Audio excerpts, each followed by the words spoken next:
Hi అండి, అందరూ బాగున్నారా? 3 విషయాలు చెప్పడానికి మీ ముందుకు వచ్చాను.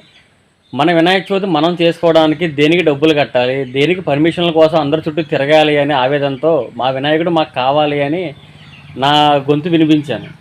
దానికి ఈ సంవత్సరం నాకు ఊరట కలిగింది. అదేంటో తెలుసా? గణేష్ ఉత్సవ్ .నెట్లో మనం ఎక్కడైతే వినాయక చవితి చేయాలనుకుంటున్నామో దాని వివరాలన్నీ కూడా దాంట్లో నమోదు చేసి ఎన్ఓసి తీసుకొని మనం ఒక రూపాయి బిళ్ళ కూడా కట్టకుండా మన వినాయక చవితి మనం చేసుకోవచ్చు మన ఆంధ్రప్రదేశ్లో. దానికి నాకు చాలా ఆనందంగా ఉంది.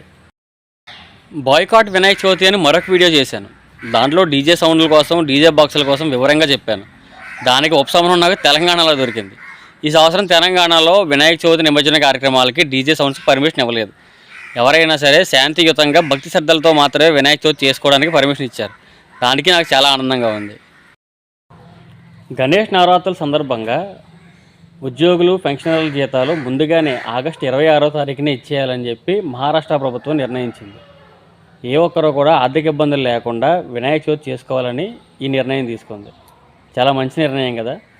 జై బోలో గణేష్ మహారాజ్కి జై.